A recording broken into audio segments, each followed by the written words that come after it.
तो आज हम पैसों से जुड़े कुछ काफी दिलचस्प विचारों और व्यवहारों पर बात करेंगे। हाँ। और इनका निचोड़ ये है कि पैसों के मामले में कामयाब होना ये इस बात पर कम निर्भर करता है कि आप कितने स्मार्ट हैं, और इस पे ज्यादा कि आपका रवैया कैसा है, आपका बर्ताव कैसा है पैसों को लेकर। बिल्कुल। सोचने में अजीब है पर शायद सच है। हाँ, दिमागी तेजी एक बात है, पर असल जिंदगी में पैसों के साथ जीना वो अलग ही कहानी है। हाँ, जैसे वो एक कहानी है एक बहुत ही कामयाब चेक एग्जीक्यूटिव की। बड़ा जीनियस आदमी था। अच्छा। हाँ, वाईफाई टेक्निक में बहुत बड़ा हाथ था उसका। लेकिन पैसों को लेकर बचकानापन देखो, नोटों की गड्डियां लेकर घूमना, अरे। सोने के सिक्के समुद्र में फेंकना, और एक बार तो होटल का लैंप तोड़ दिया तो अकड़ में $5000 दे दिया। क्या बात है, फिर क्या हुआ? नतीजा आखिर में दिवालिया हो गया, बिल्कुल टूट गया। ओह, और दूसरी तरफ वो कहानी है रोनाल्ड रीड की। हाँ हाँ, वो चौकीदार वाली। हाँ, चौकीदार और गैस स्टेशन अटेंडेंट। कोई बड़ी डिग्री नहीं, कोई फैंसी जॉब नहीं, बस सालों तक थोड़ी थोड़ी बचत की और जो भरोसेमंद स्टॉक्स होते हैं ना, ब्लू चिप वाले, उनमें लगाए रखा पैसा दशकों तक। हाँ, दशकों तक। और अंत में उनके पास $80 लाख से ज्यादा की संपत्ति थी। कमाल, ये तो बिल्कुल उल्टा है। बिल्कुल। ये फर्क दिमाग का नहीं, व्यवहार का है। रीड का जो धैर्य था वो उस जीनियस हार्वर्ड पढ़े एग्जीक्यूटिव के लालच और लापरवाही पर भारी पड़ गया। तो सफलता असल में गणित से ज्यादा मनोविज्ञान है। हाँ, पैसों के मामले में तो ऐसा ही लगता है। और शायद इसमें किस्मत और जोखिम का भी बड़ा हाथ है, जैसे बिल गेट्स की कहानी। दुनिया के उन गिने चुने स्कूलों में से एक में पढ़ना जहां कंप्यूटर था, ये तो 10 लाख में एक मौके वाली बात हुई। हाँ, किस्मत तो थी, लेकिन फिर सिक्के का दूसरा पहलू देखो, जोखिम। गेट्स के लिए एक दोस्त थे, केंट इवांस, उतने ही होशियार, उतने ही जोशीले। अच्छा। पर हाई स्कूल में ही पहाड़ चढ़ते हुए एक हादसे में उनकी मौत हो गई। ओह। ये भी तो फिर 10 लाख में एक मौके वाला जोखिम हुआ। बिल्कुल। तो इससे ये पता चलता है कि सारे नतीजे सिर्फ हमारी कोशिशों से ही नहीं तय होते। बाहरी ताकतें, किस्मत, जोखिम, ये बहुत मायने रखते हैं। तो किसी की कामयाबी या नाकामी देखकर फौरन कोई नतीजा नहीं निकालना चाहिए। सही बात है। शायद कुछ भी उतना अच्छा या बुरा नहीं होता जितना लगता है। ये मुझे उस कहानी पर ले जाता है जहां वो लेखक कर्ट वॉनेगुट और जोसेफ हेलर एक अमीर आदमी की पार्टी में थे। हाँ, सुनी है। तो हेलर ने कहा कि मेरे पास कुछ ऐसा है जो इस अरबपति मेजबान के पास कभी नहीं होगा। क्या चीज? इनफ, पर्याप्त। ये जानना कि बस अब और नहीं। ये बहुत गहरी बात है और शायद सबसे मुश्किल भी। हाँ, खासकर जब आप दूसरों को देखते हैं, सोशल मीडिया पर देखते हैं। बिल्कुल। वो रजत गुप्ता को देखो, मैकिन्जे के सीईओ थे, या बर्नी मैडॉफ, कितने कामयाब, कितने अमीर, और फिर भी और ज्यादा के लालच में सब कुछ दांव पे लगा दिया और बर्बाद हो गए। तो पैसों का सबसे मुश्किल हुनर शायद यही है कि अपने लक्ष्य को आगे बढ़ने से रोकना। हाँ, ये जानना कि आपके पास कब पर्याप्त है, ये आपको बाद के पछतावे से बचाता है। देखो, इज्जत है, आजादी है, परिवार, दोस्त, खुशी, ये चीजें अनमोल हैं। इन्हें थोड़े और पैसे के लिए कभी जोखिम में नहीं डालना चाहिए। सही कहा। और इसी लंबे नजरिए की बात करें तो कंपाउंडिंग। हाँ, चक्रवृद्धि ब्याज का जादू। जब आपका पैसा ही आपके लिए और पैसा कमाने लगता है। जैसे वॉरेन बफेट, उनकी ज्यादातर दौलत तो 50 या 60 साल की उम्र के बाद बनी। बिल्कुल। उनका राज सिर्फ अच्छा निवेशक होना नहीं है, बल्कि बहुत लंबे समय तक, बचपन से एक अच्छा निवेशक बने रहना है। अच्छा। जैसे वो जिम साइमंस का उदाहरण है। हाँ। उनका सालाना रिटर्न बफेट से कई ज्यादा था, लेकिन उन्होंने कम समय के लिए निवेश किया। नतीजा, बफेट उनसे करीब 75% ज्यादा अमीर है। वाह, तो ये कुछ वैसा है जैसे बर्फीले युग, छोटी शुरुआत पर लंबे समय तक चलेंगे। हाँ, असाधारण नतीजे दे सकती है। निवेश में समय आपका सबसे बड़ा साथी है। तो इसका मतलब ये हुआ कि अमीर बनना एक बात है और अमीर बने रहना वो बिल्कुल दूसरी बात है। हाँ, ये दो अलग अलग हुनर हैं। पैसा कमाने के लिए शायद आपको जोखिम लेना पड़ता है, आशावादी होना पड़ता है, पर पैसा बनाए रखने के लिए विनम्रता चाहिए, थोड़ी मितव्ययता, कंजूसी, और ये डर कि जो कमाया है वो जा भी सकता है। जैसे वो जेसी लिवरमोर थे, 1929 के क्रैश में अरबपति बने। हाँ, लेकिन बाद में सब गवा दिया और आत्महत्या कर ली। और वो रिक ग्वेरन, बफेट और मंगर जितने ही स्मार्ट थे। हाँ, पर जल्दी अमीर बनने के चक्कर में बहुत ज्यादा कर्ज मतलब लीवरेज ही ले लिया और 1973-74 की गिरावट आई तो सब गवा बैठे। हाँ, तो सबसे जरूरी चीज है टिके रहना, सर्वाइवल। टिके रहना और शायद अपनी जिंदगी पर काबू रखना। मैंने कहीं पढ़ा था एक शोध के बारे में। अच्छा? कि अपनी जिंदगी पर कंट्रोल का एहसास वो खुशी का सबसे बड़ा पैमाना है, पैसे या घर के साइज से भी ज्यादा। ये बात बिल्कुल सही है।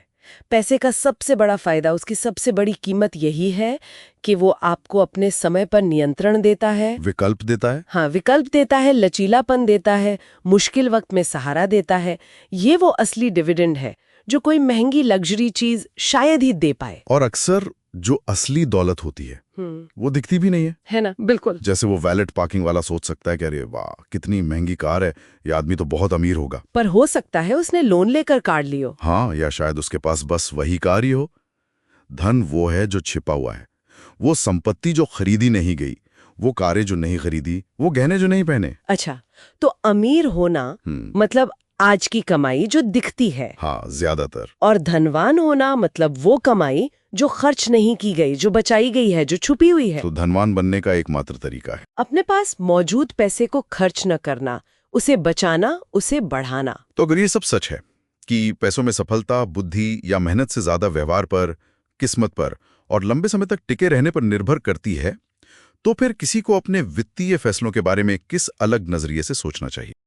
दुनिया कुछ ही लोगों और घटनाओं से कितनी ज्यादा बदल जाती, कभी सोचा है? ये हैरान करने वाली बात है। हाँ, बिल्कुल। जैसे 9/11 या फिर वो महामंदी। ऐसी कुछ ही घटनाओं ने मतलब पूरी पिछली सदी की दिशा ही बदल दी। और कमाल की बात यह है कि ये सब बिल्कुल अप्रत्याशित थी, किसी ने सोचा नहीं था। बिल्कुल। और इसी को समझने के लिए वो टेल इवेंट्स का सिद्धांत है। Tell events? अच्छा। हाँ, मतलब कुछ गिनी चुनी बहुत बड़ी घटनाएं बाकी हजारों छोटी मोटी घटनाओं से कहीं ज्यादा असर डाल जाती हैं। जैसे 9/11 का ही उदाहरण ले, उसके बाद क्या हुआ? ब्याज दरें गिरी। हाँ, गिरी थी। उससे फिर अमेरिका में वो हाउसिंग बबल बना, फिर 2008 का आर्थिक संकट। हाँ, वो तो बहुत बड़ा था। और उसका असर आप देखिए आज भी स्टूडेंट लोन के बोझ तक महसूस होता है। सच में? तो ये दिखाता है कि भविष्य का अंदाजा लगाना कितना मुश्किल है, लगभग नामुमकिन सा है। हाँ, तो फिर क्या इतिहास पर हम निर्भर नहीं रह सकते? अक्सर हम यही करते हैं ना, पिछली बड़ी मुसीबत को ही आने वाले कल की सबसे बुरी तस्वीर मान लेते हैं, जैसी महामंदी। हाँ, और यहीं पे चूक हो जाती है। हमें ये याद रखना चाहिए कि जब वो बड़ी घटनाएं हुई तब उनका कोई पिछला उदाहरण नहीं था, वो पहली बार थी। अच्छा, हाँ। जैसे जापान में फुकुशिमा रिएक्टर, उसे बनाते वक्त क्या सोचा गया? यही कि वो तब तक के सबसे बुरे भूकंप को झेल ले। बिल्कुल, सबसे बुरे पिछले भूकंप को।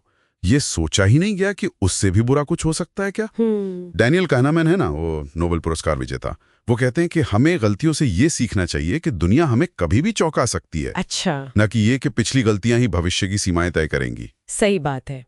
और दुनिया तो खुद भी बदल रही है लगातार। हाँ, बिल्कुल। जैसे निवेश के गुरु थे बेंजामिन ग्राहम, उनकी रणनीतियां एक जमाने में बहुत कामयाब थी। बहुत कामयाब। पर आज शायद उतनी कारगर न हो। नहीं होंगी, क्योंकि बाजार बदल गया है। आजकल वेंचर कैपिटल है, 401k जैसे प्लान्स हैं, ये सब पहले कहाँ था? सही कहा। अर्थव्यवस्था का ढांचा, बाजार की संरचना सब बदल जाता है। बिल्कुल। इसलिए सालों पुराना डेटा हमेशा काम आए ये जरूरी नहीं। तो इतिहास से क्या सीखें फिर? इतिहास से हमें इंसानी व्यवहार की सामान्य बातें सीखनी चाहिए, जैसे डर और लालच, ये कैसे काम करते हैं, ये हमेशा प्रासंगिक रहेंगे। लेकिन जो खास रणनीतियां हैं उनको आज के बदलते माहौल में परखना बहुत जरूरी है। अच्छा, तो अगर भविष्य इतना अनिश्चित है और इतिहास भी पूरी तरह राह नहीं दिखा सकता, तो फिर करें क्या? इस अनिश्चितता से निपटने का रास्ता क्या है? हाँ, ये बड़ा सवाल है। चर्चा में गलती की गुंजाइश या सुरक्षा का मार्जिन जैसी बातें थीं। Room for error, margin of safety. हाँ, ये बहुत ही अहम सिद्धांत है, बहुत जरूरी। इसे आप ऐसे समझें जैसे ताश के खेल में पत्ते गिनना। आप एकदम सटीक भविष्यवाणी नहीं कर सकते। हाँ। बस संभावनाओं के आधार पर अपना दांव लगाते हैं। आपको ये मानकर चलना ही होगा कि आपकी योजना शायद पूरी तरह से काम ना करे। मतलब प्लान बी हमेशा तैयार रखना चाहिए। एक तरह से हाँ, अपने अनुमानों और असलियत के बीच हमेशा एक गैप, एक गुंजाइश रखनी चाहिए। जैसे बिल गेट्स का उदाहरण है, वो हमेशा अपनी कंपनी में इतना कैश रखते थे हाँ, मैंने पढ़ा था कि 1 साल तक बिना कमाई के भी सबके वेतन दे सकें। ये क्या है? ये एक सुरक्षा कवच है, मार्जिन ऑफ सेफ्टी। और ये सिर्फ पैसों की बात नहीं है ना, ये मानसिक तैयारी भी है। बिल्कुल। मान लीजिए बाजार 30% गिर गया, तो क्या आप घबराकर सब बेच देंगे या शांत रहेंगे? सही सवाल है। उस वक्त शांत रहना, सोच समझकर फैसला लेना, ये भी एक तरह का मार्जिन ऑफ सेफ्टी है। बचत करते समय भी भविष्य में रिटर्न का अनुमान थोड़ा कम लगाना, ये भी एक सेफ्टी है। बिल्कुल। और सबसे जरूरी है उन जोखिमों से बचना जो आपको पूरी तरह बर्बाद कर सकते हैं। पूरी तरह से? जैसे बहुत ज्यादा उधार लेकर निवेश करना, लेवरेज। भले ही उनके होने की संभावना कम लगे, पर अगर हो गया तो सब खत्म। हाँ, वो तो है। और किसी एक ही चीज पर पूरी तरह निर्भर रहना, जैसे सिर्फ नौकरी की तनख्वाह। सिंगल पॉइंट ऑफ फेलियर से बचना चाहिए। सही कहा। कभी कभी तो बिना किसी खास वजह के भी बचत करना काम आ जाता है, क्योंकि जिंदगी में कब क्या हो जाए कौन जानता है। हाँ, वो जर्मन टैंक और चूहे वाला किस्सा बड़ा अजीब था, है ना? अप्रत्याशित।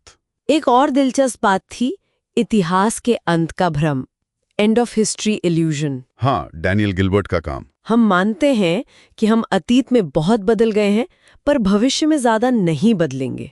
ऐसा क्यों? हाँ, ये अजीब है पर सच है। हम मान लेते हैं कि आज हम जो हैं, हमारी पसंद, हमारे लक्ष्य, ये सब पत्थर की लकीरें हैं। पर सोचिए, क्या ये जरूरी है कि जो करियर आपने 18 साल की उम्र में चुना वो 70 की उम्र में भी खुशी देगा? शायद नहीं, बहुत कम संभावना है। बिल्कुल। इसलिए जिंदगी की हर चीज की बहुत ज्यादा बारीकी से योजना बनाना शायद ठीक नहीं। थोड़ा लचीलापन रखना चाहिए। बीच का रास्ता। हाँ, एक बीच का रास्ता बेहतर हो सकता है, जिसमें बदलाव की गुंजाइश हो, ताकि भविष्य में पछतावा कम हो और हम बदलती परिस्थितियों के साथ ढल पाएं। इसी से जुड़ा एक और पहलू है निराशावाद का आकर्षण। बुरी खबरें ज्यादा ध्यान खींचती हैं, ज्यादा विश्वसनीय लगती हैं। क्यों? ये भी इंसानी फितरत है। बुरी घटनाएं जैसे मंदी या कोई हादसा अचानक होती हैं। हाँ, और सबको प्रभावित करती हैं। बिल्कुल।